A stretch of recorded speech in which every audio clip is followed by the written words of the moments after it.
Already ఇంతకుముందు 2013 వరకు ఇంతకుముందు జాబ్ చేసేవాడిని.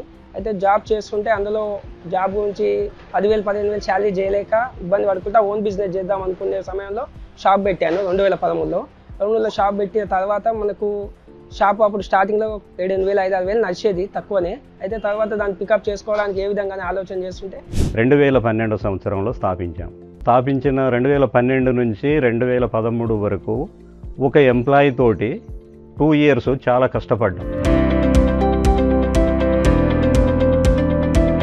మీరు ఇచ్చిన లోన్ వల్లనే ఇంతకుముందు చాలా రోజు 8,000 10,000 అయ్యేది. ఇప్పుడు రోజు వచ్చేసి 25,000 ఈ షాప్ అవుతుంది. ఇంకో షాప్ ముందులో ఉంది కూల్ డ్రింక్స్ హోల్సేల్ వచ్చేసి అదొక 25,000 అవుతుంది. మొత్తం వచ్చేసి ఒక 50,000 వరకు రన్నింగ్ మాకు డైలీ అవుతుంది.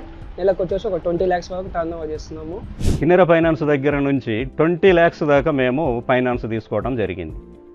అక్కడి నుంచి ఇవాళ మా బిజినెస్ త్రూఅవుట్ అన్ని డిస్టికులకి ఖమ్మం, కరీంనగర్, వరంగల్, ఆదిలాబాదు, తెలంగాణ స్టేట్ల నుంచి మొత్తం ఉన్న అన్ని స్టేట్లకి కాకుండా అన్ని స్టేట్ల నుంచి సప్లై చేస్తూ ఇవాళ మా యొక్క టర్న్ ఓవరు 25 lakhs నుంచి 40 lakhs దాకా పెంచుకున్నాం.